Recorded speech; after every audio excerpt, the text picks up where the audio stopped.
Hello, രാവിലെ നമുക്ക് lunch ബോക്സിലേക്ക് പെട്ടെന്ന് തന്നെ തയ്യാറാക്കാൻ പറ്റുന്ന ഒരു മിക്സഡ് ഫ്രൈഡ് റൈസിന്റെ റെസിപ്പി കാണാം. ഈ ഒരു രീതിയിൽ ഈ റെസിപ്പി തയ്യാറാക്കി കഴിഞ്ഞാൽ നമുക്ക് കറികളൊന്നും ഉണ്ടാക്കാനായിട്ട് ടൈം പോകത്തുമില്ല, കുട്ടികൾക്ക് കഴിക്കാനും വളരെയധികം എളുപ്പമാണ്. അതിന് നമുക്കൊരു പാത്രത്തിലേക്ക് കുറച്ച് വെളിച്ചെണ്ണ ഒഴിച്ചു കൊടുക്കാം. അതിലേക്ക് ചിക്കൻ ചെറിയ പീസായിട്ട് ഒന്ന് കട്ട് ചെയ്തിട്ട് ഉപ്പും കുരുമുളക് പൊടിയും ചേർത്ത് ഒന്ന് മാഗ്നേറ്റ് ചെയ്ത് വെച്ചിരിക്കുന്നതാണ്. അത് നമുക്ക് ഈ വെളിച്ചെണ്ണയിലിട്ട് നന്നായിട്ടൊന്ന് ഫ്രൈ ചെയ്ത് മാറ്റാം. നമുക്ക് ഈ സെയിം എണ്ണയിലേക്ക് തന്നെ ഒരു എഗ്ഗ് ഒന്ന് സ്ക്രാമ്പിൾ ചെയ്തെടുക്കാം. കാണിക്കുന്നത് 1 കപ്പ് അരിയുടെ അളവിലുള്ള ഇൻഗ്രീഡിയൻസ് ആണ്. എഗ്ഗിലേക്ക് നമുക്ക് കുറച്ച് കുരുമുളക് പൊടിയും ഒരല്പം ഉപ്പോടെ ചേർത്ത് നന്നായിട്ട് ഒന്ന് സ്ക്രാമ്പിൾ ചെയ്തെടുക്കാം. നന്നായിട്ടൊന്ന് മുരിഞ്ഞു വരുമ്പോൾ നമുക്ക് ആ ചിക്കൻ മാറ്റിയതുപോലെ ഇതും ഇതിൽ നിന്നങ്ങ് മാറ്റി വയ്ക്കാം. ഇനി ഈ സെയിം ഒരു പാത്രത്തിലേക്കാണ് നമ്മൾ പച്ചക്കറികളൊക്കെ നന്നായിട്ട് ഫ്രൈ ചെയ്തെടുക്കാൻ പോകുന്നത്. നിങ്ങൾക്ക് ആവശ്യമായിട്ടുള്ള ഏതുതരം പച്ചക്കറികളും നിങ്ങളുടെ ആവശ്യാനുസരണം ഉപയോഗിക്കാവുന്നതാണ്. ഇനി ഈ പാനിലേക്ക് നമുക്ക് കുറച്ച് നെയ്യ് ചേർത്ത് കൊടുക്കാം. നെയ്യ് നന്നായിട്ട് ഒന്ന് ചൂടായി വരുമ്പം നമ്മൾ ഇതിലേക്ക് സവോള നീളത്തിൽ നൈസായിട്ട് അരിഞ്ഞത് ഒന്ന് കട്ട് ചെയ്തത് ചേർത്ത് കൊടുക്കാം. ഇട്ട് കൊടുത്ത് നന്നായിട്ടൊന്ന് ഫ്രൈ ആയി വരുമ്പോഴാണ് നമ്മൾ പച്ചക്കറികൾ ചേർത്ത് കൊടുക്കുന്നത്. അതിന് മുമ്പായിട്ട് നമുക്ക് ഒരല്പം വെളുത്തുള്ളി ചെറുതായിട്ട് അരിഞ്ഞത് കൂടി ചേർത്ത് കൊടുത്ത് ഒന്ന് മുരിച്ചെടുക്കാം. സവോള ഒത്തിരി മുരിഞ്ഞു പോകേണ്ട ആവശ്യമില്ല. തീ കൂട്ടി വെച്ചാണ് നമ്മൾ ഈ പച്ചക്കറികളും സവോളയൊക്കെ ഒന്ന് ഫ്രൈ ചെയ്തെടുക്കുന്നത്.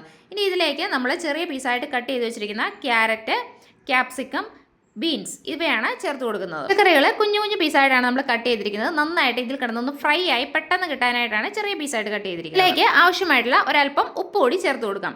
എന്നിട്ട് തീ കൂട്ടി വെച്ച് നമ്മൾ എണ്ണയ്ക്കകത്ത് നന്നായിട്ട് മൊരിച്ചാണ് ഇതെടുക്കുന്നത്.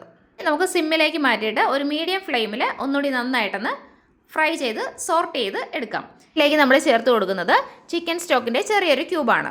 അപ്പോൾ ചേർത്ത് കൊടുത്തു കഴിഞ്ഞാൽ നമ്മുടെ റൈസിന് നല്ലൊരു ഫ്ലേവർ കിട്ടും. അതിനാണ് നമ്മൾ ചേർത്ത് കൊടുക്കുന്നത്. ഇതിലേക്ക് ഒരു 1.5 സ്പൂൺ സോയാ സോസ് കൂടി ചേർത്ത് കൊടുക്കുന്നുണ്ട്.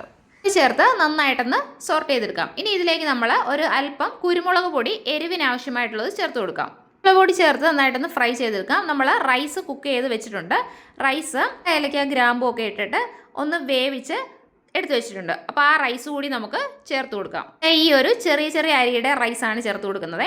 ഇനിയിപ്പോൾ ഇതിലേക്ക് ഫ്രൈ ചെയ്ത് വെച്ച ആ മുട്ടയും ചിക്കനും കൂടി ചേർത്ത് കൊടുത്തിട്ട് എല്ലാം കൂടെ നന്നായിട്ടൊന്ന് മിക്സ് ചെയ്തെടുക്കാം. കറികളുടെയും മുട്ടയുടെയും ചിക്കൻ്റെയും ഒക്കെ അളവ് നിങ്ങളുടെ ഇഷ്ടാനുസരണം ചേർത്ത് കൊടുക്കാവുന്നതാണ്.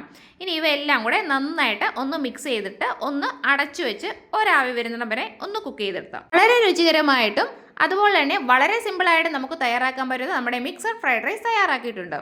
ഫ്രൈഡ് റൈസ് ആകുമ്പോഴത്തേക്കും നമുക്ക് രാവിലെയൊക്കെ വളരെ സിമ്പിളായിട്ട് പെട്ടെന്ന് തയ്യാറാക്കാൻ പറ്റുന്നതാണ്. നമുക്ക് കറികൾ ഉണ്ടാക്കുന്നതിൻ്റെ ബുദ്ധിമുട്ട് കുറയ്ക്കുകയും ചെയ്യാം. ഇതാകുമ്പോൾ അധികം കറികളൊന്നും വേണ്ട, ജസ്റ്റ് ഒരു സലാഡ് മാത്രം ഉണ്ടെങ്കിൽ നല്ല അടിപൊളിയായിട്ട് കുട്ടികൾക്ക് കഴിക്കുകയും ചെയ്യാം. ഇതിൻ്റെ കൂടെ ഒരു കോമ്പിനേഷനായിട്ട് വെച്ച് കൊടുക്കുന്നത് കുക്കുംബർ ഒന്ന് റൗണ്ടിൽ കട്ട് ചെയ്ത് ഉപ്പ് പുരട്ടി ഒന്ന് വെച്ചിരിക്കുന്നതാണ്.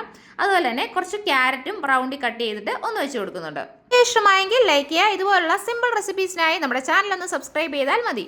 ഒരു വീഡിയോയുമായി വീണ്ടും കാണുന്നവരേക്കും ബൈ.